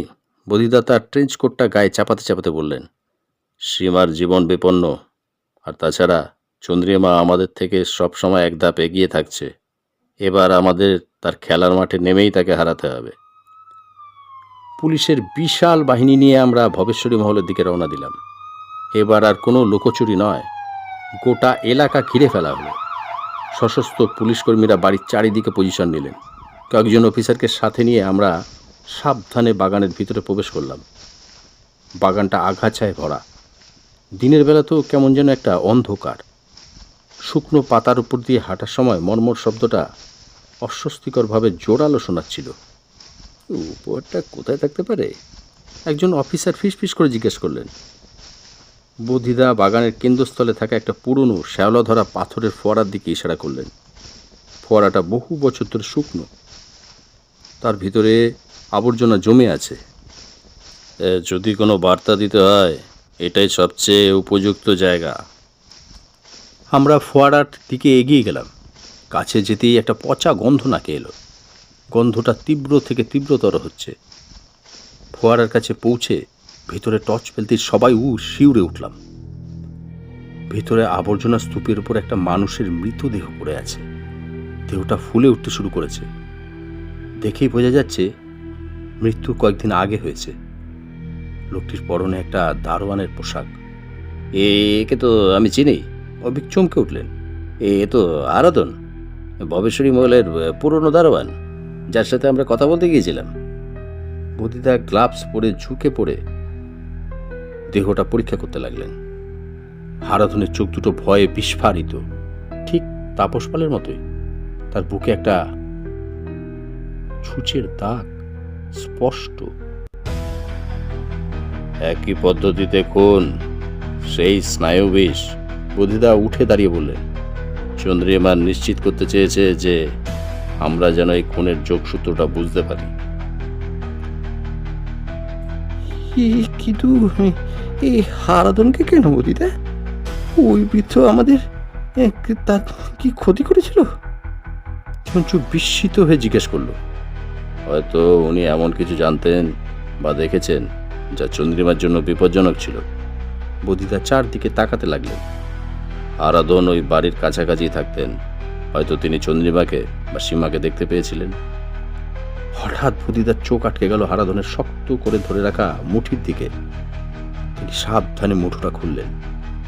ভিতরে একটা ছোট দলা পাকানো কাগজের টুকরো। বদিদা কাগজটা খুললেন। তার কাপা কাপা হাতে পেন্সিলে কিছু লেখা। গুদাম, চাবি, জয়িতার পুতুল, বাঁচাও। এই গুদাম, কিসের গুদাম? অভিক প্রশ্ন করলেন। বদিদা ভবেশ্বরী মহলের পিছনের দিকে তাকালেন। মূল বাড়িটা থেকে কিছুটা দূরে একটা পুরনো, প্রায় ভেঙে পড়া আউটহাউস বা গুদাম ঘর দেখা যাচ্ছে। ওই জায়গাটার কথা বলেছেন হয়তো। মৃত্যুর আগে উনি আমাদের জন্য একটা সূত্র রেখে যাওয়ার চেষ্টা করেছেন। চলো এখনই ওখানে যাই। অভিক অধৈর্য হয়ে উঠলেন। একটু দাঁড়ান। বদিদা তাকে থামালেন। এটা একটা ফাঁদও হতে পারে ইন্সপেক্টর। চন্দ্রিমা জানে আমরা হারাধনের দেহ খুঁজে পাবো এবং এই সূত্রটাও আমাদের হাতে আসবে। সে হয়তো গুদাম ঘরে আমাদের জন্য কিছু সাজিয়ে রেখেছে। তাহলে কি করবো? বসে থাকবো? অভিক একটু রাগত স্বরে বললেন। না, আমরা যাব, কিন্তু খুব সাবধানে। বদিদা বললেন। দুজন অফিসারকে এখানে বডির কাছে রেখে বাকিদের নিয়ে গুদাম ঘরের দিকে চলো। চারদিকটা ভালো করে ঘিরে ফেলবে। আমি আর তুমি ভিতরে ঢুকবো। গুদাম ঘরটার অবস্থান মূল বাড়ির চেয়েও খারাপ। দরজাটা বাইরে থেকে একটা মুচড়ে পড়া তালা দিয়ে বন্ধ। আরাধন চাবির কথা লিখেছিল। তালাটা ভাঙার আগে চাবিটা খোঁজা দরকার। বদিদা বললেন। আমরা গুদাম ঘরের আশেপাশে খুঁজতে শুরু করলাম। দরজার ঠিক পাশে মাটিতে একটা ভাঙা টবের নিচে পাওয়া গেল সেই চাবিটা। একটা পুরনো ভারী লোহার চাবি। চাবি দিয়ে তালাটা খুলতেই একটা বিকট ক্যাঁচ করে শব্দ হলো। দরজাটা খুলতেই ভিতর থেকে একটা ভ্যাপসা ধুলো আর ইঁদুরের গন্ধ বেরিয়ে এলো। ভিতরটা ঘুটঘুটে অন্ধকার। বদিদা আর অভিক টর্চ জেলে ভিতরে প্রবেশ করলেন। গুদামটা পুরনো আসবাবপত্র, ভাঙা বাক্স আর মাকড়সার জালে ভর্তি। ওরা খুব সাবধানে এগোচ্ছিলেন, প্রতিটা পদক্ষেপে সতর্ক। গুদামের একবারে শেষ প্রান্তে একটা পুরনো সিন্দুকের উপর একটা কাপড়ের পুতুল রাখা। পুতুলটা ধুলোয় ঢাকা, কিন্তু দেখে বোঝা যায় অনেক পুরনো। জয়িতার পুতুল? ফিসফিস করে বললেন। বদিদা পুতুলটার দিকে এগিয়ে গেলেন। তিনি পুতুলটা হাতে নিতেই সেটার ভিতর থেকে একটা যান্ত্রিক আওয়াজ হলো। ধরা পড়ে গেছো ডিটেকটিভ। চন্দ্রিমা বসে সেই শীতল যান্ত্রিক কণ্ঠস্বর। আওয়াজটা পুতুলের ভিতর লুকোনো একটা ছোট স্পিকার থেকে আসছে। আর ঠিক সেই মুহূর্তে তাদের পিছনে গুদামঘরের উপর থেকে ধরাম করে সজোরে একটা লোহার পাটাতন নেমে এসে গুদামের মূল দরজাটা অবরুদ্ধ করে দিল। তারা ফাঁদে পড়ে গেছে। স্পিকার থেকে চন্দ্রিমার অট্টহাসি ভেসে এলো। ভবিষ্যৎ তালুকদার যেমন তার মেয়েকে আগুনে পুড়িয়ে মুক্তি দিতে চেয়েছিল, আমিও আজ তোমাদের মুক্তি দেব।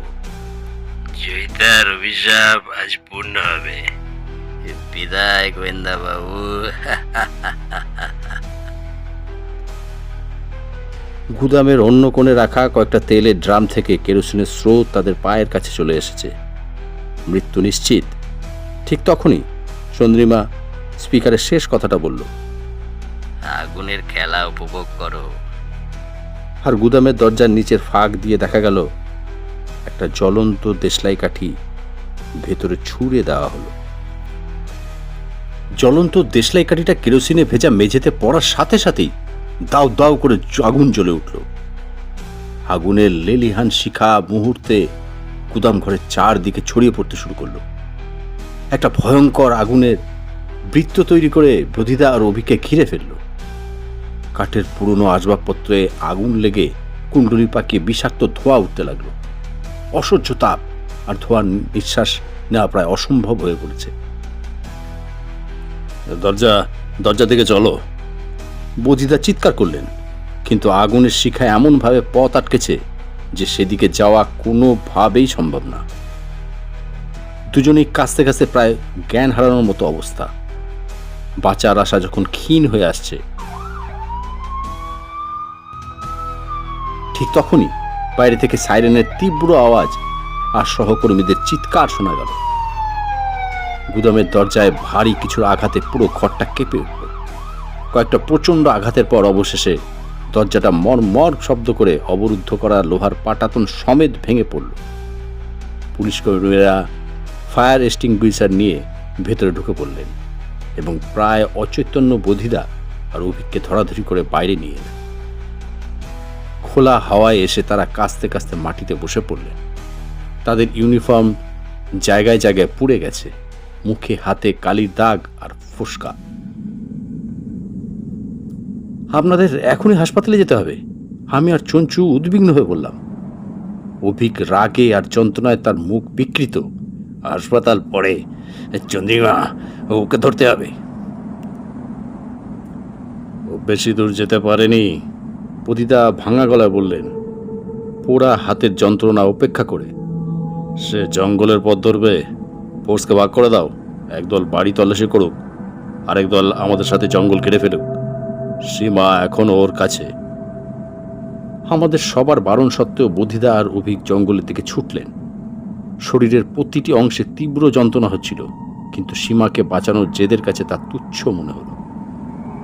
জঙ্গলের ভেতর ভিজে মাটিতে তারা দুটো পায়ের ছাপ দেখতে পেলেন, একটা ভারী বুটের, অন্যটা খালি পায়ের। সে ছাপ অনুসরণ করে তারা নিঃশব্দে এগোতে লাগলেন। জঙ্গলটা ক্রমশ ঘন হয়ে আসছে। সামনেই একটা পুরনো মন্দিরের ধ্বংসাবশেষ দেখা গেল। ভাঙা দেয়াল আর পাথরের স্তূপ, পায়ের ছাপগুলো সেদিকেই গিয়ে থেমেছে। বধিদা আর অভিক একটা বড় পাথরের আড়ালে লুকিয়ে পড়লেন। মন্দির চত্বরের মাঝখানে একটা ভাঙা বেদির উপর সীমা বসে আছে, তার হাত বাঁধা, আর তার সামনে দাঁড়িয়ে আছে সেই ছায়ামূর্তি, ডক্টর চন্দ্রিমা বোস। চন্দ্রিমা তার মাথার টুপি আর মুখের স্কার্ফটা খুলে ফেলেছে। চাঁদের আবছা আলোয় তার রুক্ষ চেহারাটা দেখা যাচ্ছে। চোখে একটা শীতল হিংস্র দৃষ্টি, তার হাতে একটা পিস্তল। এসব শেষ হয়ে গেল, তাই না? চন্দ্রিমা সীমার দিকে তাকিয়ে হিস করে বলল, আমার এতদিনের পরিকল্পনা সব নষ্ট করে দিল ওই গোয়েন্দাটা। আমি তোকে নতুন জীবন দিতে চেয়েছিলাম সীমা, এই নোংরা পৃথিবী থেকে দূরে, আমার নিজের জগতে। তুই হবি আমার নতুন জয়িতা। সীমা ভয়ে কাঁপছিল, তার চোখ দিয়ে জল গড়িয়ে পড়ছে। সে কিছু বলার জন্য মুখ খুলছে, কিন্তু কোনো শব্দ বেরোচ্ছে না। চন্দ্রিমা তার দিকে পিস্তলটা তাক করে বলল, তোর আর কোনো প্রয়োজন নেই। তুই আমার দুর্বলতা। তুই বেঁচে থাকলে ওরা আমাকে খুঁজে পাবে। তোকেও মুক্তি পেতে হবে জয়িতার মতোই। এখানে খেলা শেষ, ডক্টর বোস। বধিদার কণ্ঠস্বরে চন্দ্রিমা চমকে ঘুরে দাঁড়ালো। বধিদা আর অভিক পাথরটার আড়াল থেকে বেরিয়ে এসেছেন, তাদের রিভলভার চন্দ্রিমার দিকে তাক করা। চন্দ্রিমা উন্মত্তের মতো হেসে উঠল। গোয়েন্দা বোধিসত্ত্ব আগুনে পুড়ে মরণই দেখছি। নিয়তি বোধহয় চায় খেলাটা আমি নিজের হাতেই শেষ করি। সে এক ঝটকায় সীমাকে নিজের সামনে টেনে এনে তার মাথায় পিস্তল ঠেকিয়ে দিল। এক পা এগোলে মেয়ের মাথা উড়ে যাবে। অভিক থমকে দাঁড়ালেন। দেখুন, মাথা গরম করবেন না, মেয়েটাকে ছেড়ে দিন। আপনার যা বলার আছে আমাদের বলুন। আমার কিছু বলার নেই। চন্দ্রিমা চিৎকার করে উঠল।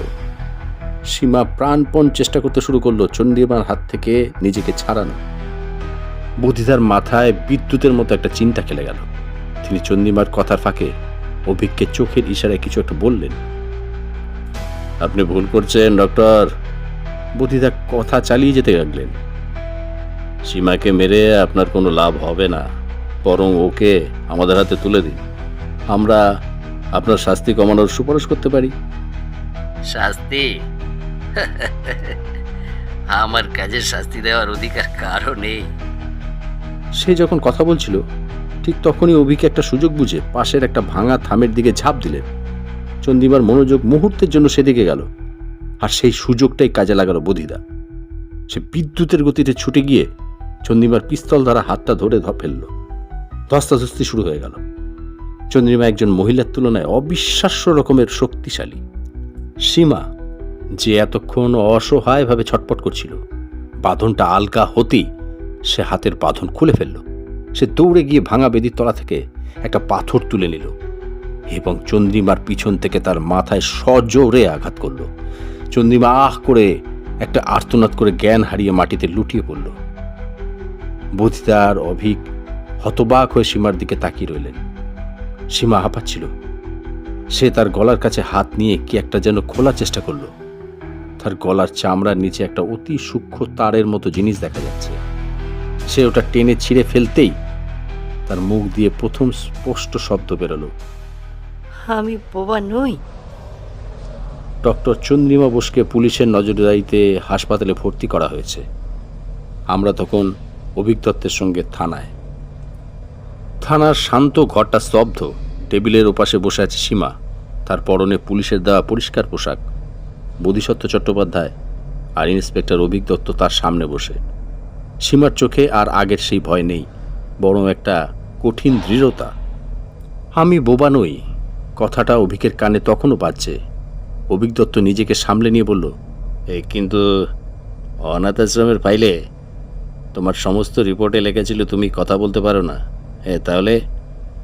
সীমা শান্তভাবে তার গলার কাছে নির্দেশ করল, এটা এটা একটা ভয়েস মডিউলেটর, খুব সূক্ষ্ম একটা ডিভাইস। ডক্টর চন্দ্রিমা আমার গলায় এটা লাগিয়ে দিয়েছিল। যখন উনি চাইতেন তখন এটা অন করে আমার মুখ দিয়ে যান্ত্রিক স্বরে কথা বলতেন, আর বাকি সময় এটা আমার ভোকাল কর্ডকে অবশ করে রাখত, যাতে আমি কথা বলতে না পারি। উনি সবাইকে বিশ্বাস করিয়েছিলেন যে আমি জন্ম থেকে বোবা। কিন্তু কেন তিনি এমনটা করলেন? বধিদা প্রশ্ন করলেন। সীমা একটা লম্বা নিঃশ্বাস নিল, তারপর ধীরে ধীরে বলতে শুরু করল। তার কণ্ঠস্বর প্রথমে কিছুটা কাঁপলেও ক্রমশ স্থির হয়ে এলো। আমার আসল নাম সীমা নয়, আমার নাম ত্রিকমা। আজ থেকে প্রায় 10 বছর আগে আমি আর আমার বন্ধু রোহিত ঘুরতে ঘুরতে ভবেশ্বরী মহলে ঢুকে পড়েছিলাম। রোহিত আর তাপস খুব ভালো বন্ধু ছিল। সেদিন তাপসও আমাদের সাথে ছিল। আমরা স্তব্ধ হয়ে শুনছিলাম। আমরা যখন বাড়ির ভিতরে আসি ত্রিকমা বলে চলে, তখনই আমরা ডক্টর চন্দ্রিমাকে দেখতে পাই। তিনি বাড়ির নিচে ওই গোপন চেম্বারে এক ব্যক্তির উপর ভয়ঙ্কর কিছু পরীক্ষা করছিলেন। আমরা লুকিয়ে সবটা দেখে ফেলি। তার চোখ জলে ভরে এলো।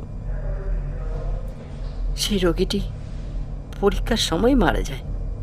চন্দ্রিমা যখন তার দেহ সরাচ্ছিল তখন রোহিত ভয়ে চিৎকার করে ফেলে। চন্দ্রিমা আমাদের দেখে ফেলে, সে আমাদের ধরতে আসে।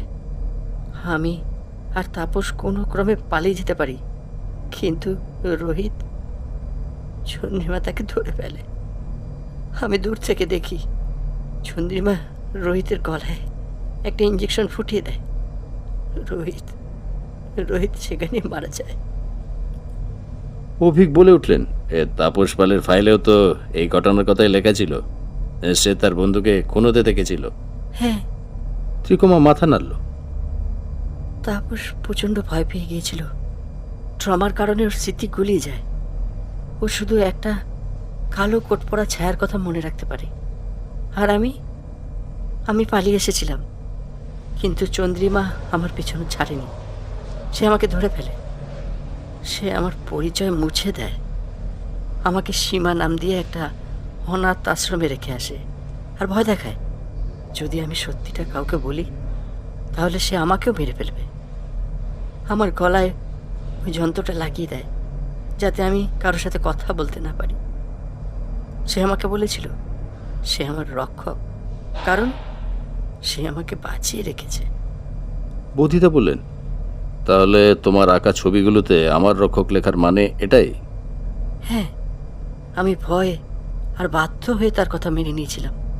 সে মাঝে মাঝে আশ্রমে এসে আমার সাথে দেখা করত। আমার আঁকার ক্ষমতাকে সে তার নিজের কাজে ব্যবহার করত। আমাকে দিয়ে সে ভবেশ্বর তালুকদার আর জয়িতার গল্প আঁকাত, কিংবদন্তিটাকে আরও জীবন্ত করে তোলার জন্য। তাহলে তাপস পাল যখন আবার ভবেশ্বরী মহলে ফিরে এলো, অভিক বললেন, তখন চন্দ্রিমা ভয় পেয়ে যায়। সে জানতো ওই বাড়িতে ফিরলে তাপসের পুরনো স্মৃতি ফিরে আসতে পারে। তাই সে তাপসকে খুন করার পরিকল্পনা করে। সে আমাকে ব্যবহার করে তাপসকে বাড়ির ভিতরে নিয়ে আসতে চেয়েছিল, কিন্তু কিন্তু তাপস একাই চলে আসে। চন্দ্রিমা তাকে খুন করে আর এমনভাবে সবটা সাজায় যেন ব্যাপারটা ভৌতিক মনে হয়। সে আমাকে জয়িতা হিসেবে আপনাদের সামনে এনেছিল যাতে আপনারা বিভ্রান্ত হন। সব কিছু এখন জলের মতো পরিষ্কার। ডক্টর চন্দ্রিমা বোস একজন প্রতিভাবান কিন্তু বিকৃত মনস্ক সাইকিয়াট্রিস্ট। তিনি মানুষের মন আর ভয় নিয়ে গবেষণা করতে গিয়ে নিজেই এক ভয়ঙ্কর দানবে পরিণত হয়েছিলেন। 10 বছর আগের অপরাধ ঢাকতে তিনি একের পর এক খুন করেছেন। তাপসের বন্ধু রোহিত, তাপস আর বৃদ্ধ হারাধন, যিনি হয়তো চন্দ্রিমাকে সীমার সাথে জঙ্গলে দেখতে পেয়েছিলেন। বধিতা উঠে দাঁড়ালেন। তিনি ত্রিকমার দিকে তাকালেন। এই মেয়েটি 10 বছর ধরে নরক যন্ত্রণা ভোগ করেছে, কিন্তু তার সাহস আর বুদ্ধি হারায়নি। সেই এই কেসের আসল নায়িকা। তুমি খুব সাহসী ত্রিকমা। বধিতা মৃদু স্বরে বললেন, তোমার জন্যই আজ এই রহস্যের সমাধান হলো। রহস্যের সমাধান হয়েছে, খুনি ধরা পড়েছে, কিন্তু বধিতার মনে হচ্ছিল গল্পটা এখনো পুরোপুরি শেষ হয়নি। ডক্টর চন্দ্রিমা বোসের মতো একজন ধূর্ত অপরাধী এত সহজে হার মানার পাত্রী নন। ঠিক তখনই থানার ডিউটি অফিসারের ঘর থেকে একটা চিৎকার ভেসে এলো। আমরা সবাই ছুটে গিয়ে দেখলাম ডিউটি অফিসার রিসিভার হাতে ফ্যাকাশে মুখে দাঁড়িয়ে আছেন। স্যার, হাসপাতাল থেকে ফোন, প্রিজনার ওয়ার্ড থেকে। কি হয়েছে? অভিক ধমক দিয়ে উঠলেন। ডক্টর চন্দ্রিমা বোস, তিনি বাথরুমের জানলা ভেঙে পালিয়ে গেছেন। তিনি পালিয়ে গেছেন। কথাটা যেন বোমার মতো ফাটলো থানার ভিতরে। অভিক দত্ত রাগে টেবিলে এক প্রচন্ড খুশি মারলেন। অসম্ভব! প্রিজনার ওয়ার্ডে এত পাহারা থাকা সত্ত্বেও কিভাবে বলালো? বধিতা শান্ত, কিন্তু তার চোখ দুটো বিপজ্জনকভাবে জ্বলছে। তিনি সাধারণ অপরাধী নন ইন্সপেক্টর, তিনি একজন মাস্টার ম্যানিপুলেটর। তিনি নিশ্চয়ই কোনো দুর্বলতার সুযোগ নিয়েছেন। হয়তো কোনো গার্ডকে হিপনোটাইজ করেছেন, অথবা পালানোর জন্য আগে থেকে কোনো পরিকল্পনা করে রেখেছিলেন। সঙ্গে সঙ্গে পুরো শহরে অ্যালার্ট জারি করা হলো। সমস্ত থানা, চেকপোস্ট, বাস স্ট্যান্ড, রেল স্টেশনে চন্দ্রিমা বোসের ছবি পাঠিয়ে দেওয়া হলো। কিন্তু বধিতা জানতেন চন্দ্রিমা বোসকে এত সহজে খুঁজে পাওয়া যাবে না। সে গিরগিটির মতো রং বদলাতে পারে। ত্রিকমার নিরাপত্তা বাড়ানো হলো। তাকে একটা সিক্রেট সেফ হাউসে নিয়ে যাওয়া হলো। কিন্তু মেয়েটির মুখে ভয়ের বদলে এক অদ্ভুত জেদ দেখা যাচ্ছিল। হ্যাঁ, আমি ওকে ভয় পাই না। সে বধিতাকে বলল, ওকে আবার ধরতে হবে, নইলে ও আবার ফিরে আসবে। বধিতা ত্রিকমার কাঁধে হাত রেখে বললেন, আমরা ওকে ধরবই, তুমি শুধু সাবধানে থেকো। দিন গড়িয়ে রাত নামল। চন্দ্রিমা বোসের কোনো খোঁজ নেই। শহর জুড়ে একটা চাপা আতঙ্ক।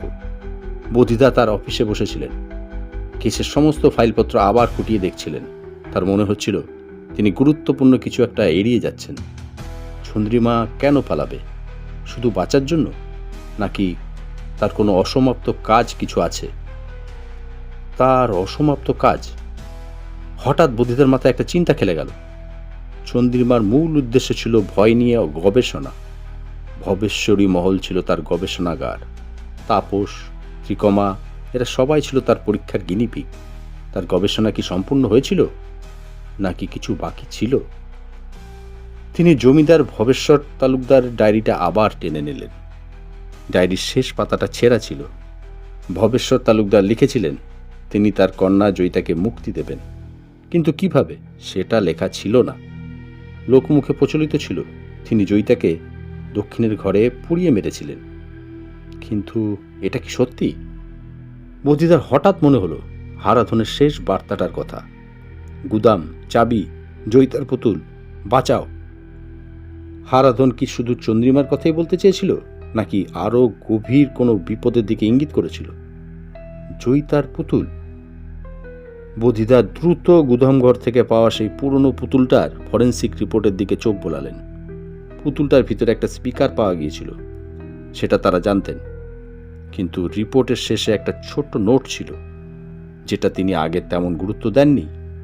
পুতুলটির তুলোর মধ্যে কাঠের গুঁড়ো এবং অতি সামান্য পরিমাণে শুকনো রক্ত পাওয়া গেছে।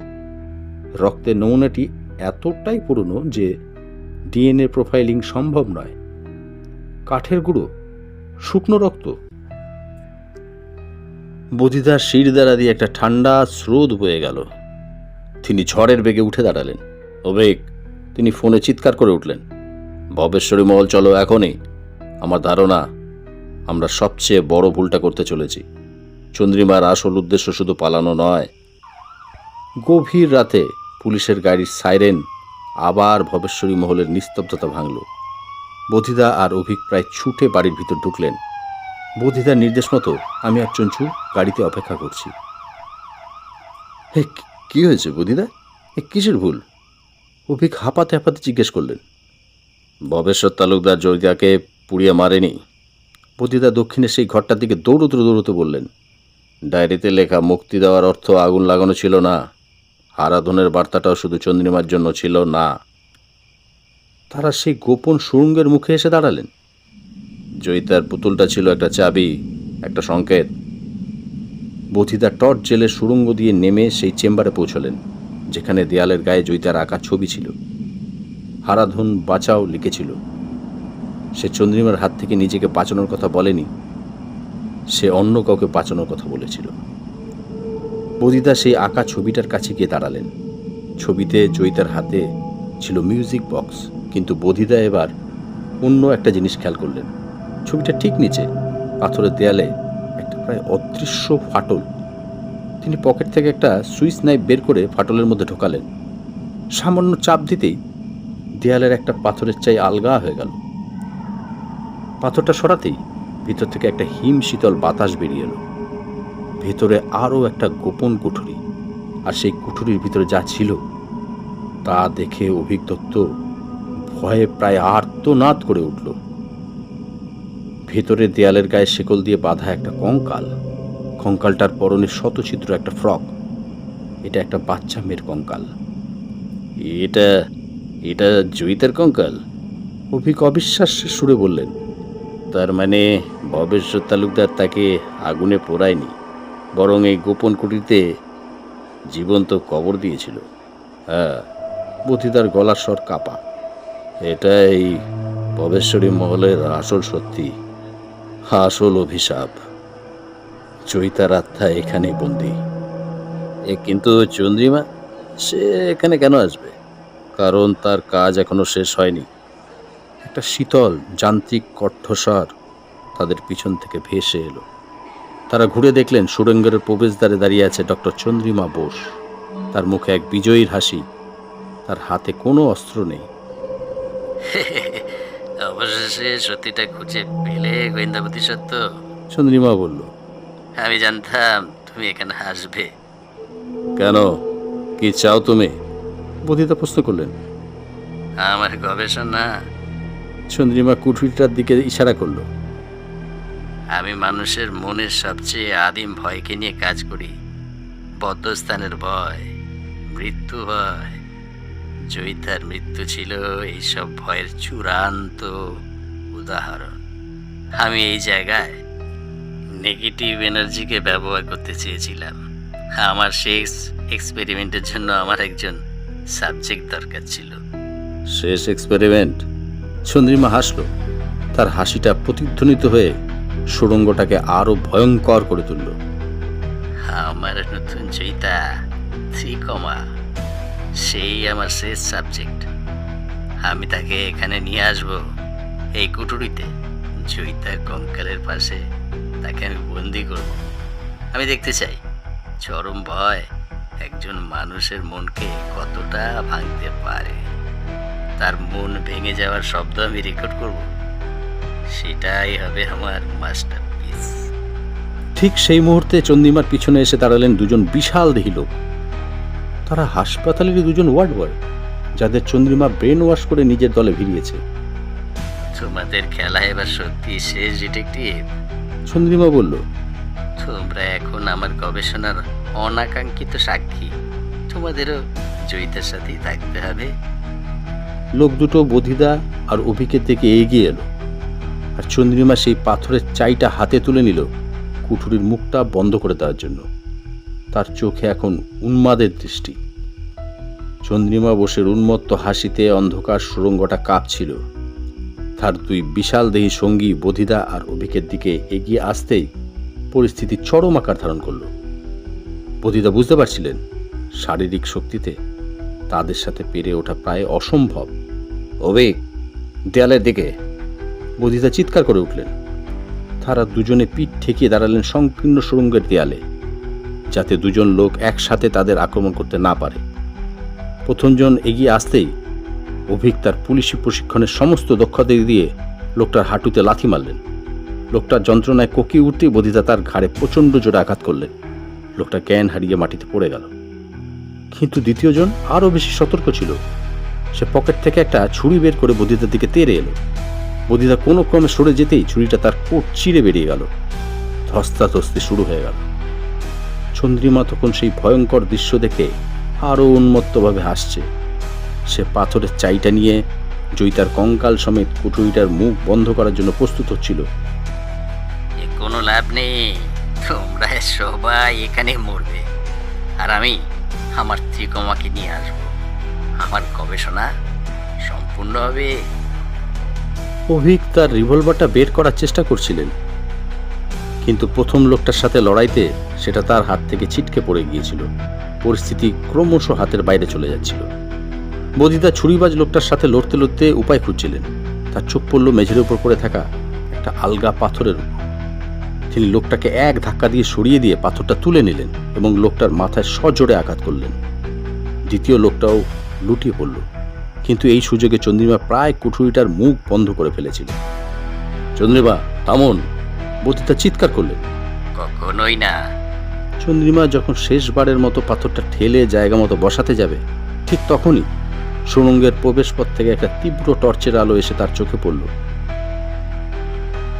খেলা শেষ, ডক্টর বোস। একটা দৃঢ় কণ্ঠস্বর ভেসে এলো। চন্দ্রিমা আর বধিদা দুজনই চমকে ঘুরে তাকালো। সুড়ঙ্গের মুখে দাঁড়িয়ে ত্রিকমাকে সঙ্গে নিয়ে আমি আর চঞ্চু, পিছনে কয়েকজন সশস্ত্র পুলিশ অফিসার। চন্দ্রিমা অবিশ্বাসের দৃষ্টিতে তাকিয়ে রইল। তুই তুই এখানে কিভাবে? ত্রিকমা শান্তভাবে এগিয়ে এলো। তার চোখে আর ভয় নেই। আপনি যখন হাসপাতাল থেকে পালিয়েছিলেন, আমি তখনই বুঝেছিলাম আপনি আবার এখানে আসবেন। আপনার অসমাপ্ত কাজের জন্য আমি ডিটেকটিভ চট্টোপাধ্যায়কে বলতে চেয়েছিলাম, কিন্তু উনি তার আগেই বেরিয়ে যান। তাই আমি ইন্সপেক্টর দত্তের ব্যাকআপ টিমকে খবর দিই। আমি জানতাম আপনারা এখানেই থাকবেন। চন্দ্রিমা বোসের মুখটা যন্ত্রণায় আর পরাজয়ে বিকৃত হয়ে গেল। সে বুঝতে পারল তার সব পরিকল্পনা ব্যর্থ। সে শেষ চেষ্টা হিসাবে ত্রিকমার দিকে ঝাঁপিয়ে পড়তে গেল, আমি তোকে নিয়েই মরবো। কিন্তু তার আগেই অভিকের ছিটকা পড়া রিভলভারটা তুলে নিয়েছিলেন বধিতা। একটা গুলির শব্দে সুড়ঙ্গটা কেঁপে উঠল। গুলিটা চন্দ্রিমার পায়ে গিয়ে লাগলো। সে আর্তনাদ করে মাটিতে পড়ে গেল। পুলিশ ছুটে এসে তাকে ধরে ফেলল। কিছুক্ষণ পর ভবেশ্বরী মহলের বাইরে ভোরের আলো ফুটছে। অ্যাম্বুলেন্সের সাইরেন, পুলিশের ছোটাছুটি, সব মিলিয়ে একটা ব্যস্ত পরিবেশ। চন্দ্রিমা বোস এবং তার 2 সঙ্গীকে হাসপাতালে নিয়ে যাওয়া হয়েছে। জয়িতার কঙ্কালটাকে সসম্মানে বের করে আনার ব্যবস্থা করা হচ্ছে। বহু বছর পর সেই অভিশপ্ত আত্মা হয়তো আজ সত্যি সত্যি মুক্তি পাবে। গোয়েন্দা বোধিসত্ত্ব চট্টোপাধ্যায় একটা পুলিশের গাড়ির বনেটে হেলান দিয়ে দাঁড়িয়েছিলেন। তার পাশে অভিক দত্ত। এ ভাবতে পারছো বদিদা? অভিক বললেন, এ এত কিছু ঘটে গেল, ওই মেয়েটা ত্রিকমা, ও না থাকলে আজ আমরা। ও অসাধারণ। বোধিতা মৃদু হাসলেন। ওর ভিতরে শক্তিটা চন্দ্রিমা বোস কোনোদিনও ভাবতে পারেনি। ভয় মানুষকে ভাঙে, আবার ভয়ই মানুষকে অবিশ্বাস্য শক্তিশালী করে তোলে। ত্রিকমা তাদের দিকে এগিয়ে এলো, তার মুখে একটা শান্ত হাসি। ধন্যবাদ ডিটেকটিভ চট্টোপাধ্যায়, আমার জীবনটা বাঁচানোর জন্য। বোধিদা মাথা নাড়লেন। না ত্রিকমা, ধন্যবাদ তোমাকে। তুমি শুধু নিজের জীবন বাঁচাওনি, তুমি আরও অনেকের জীবন বাঁচিয়েছ। তুমি দেখিয়ে দিয়েছ যে সবচেয়ে অন্ধকার ছায়ারও শেষ আছে। ভবেশ্বরী মহলের মাথায় ভোরের প্রথম সূর্যোদয় হচ্ছে। বাড়িটার দেওয়াল থেকে যেন বহু বছরের জমে থাকা অভিশাপ, কষ্ট আর অন্ধকারের ছায়া ধীরে ধীরে মুছে যাচ্ছে। আমরা বুঝতে পারছিলাম এই কেসটা বদিদা কোনো দিন ভুলতে পারবেন না। এটা শুধু একটা ধারাবাহিক খুনের রহস্য ছিল না, এটা ছিল ভয়, অতীত আর মানুষের মনের ভিতরের দানবের সাথে লড়াইয়ের এক ভয়ানক গল্প।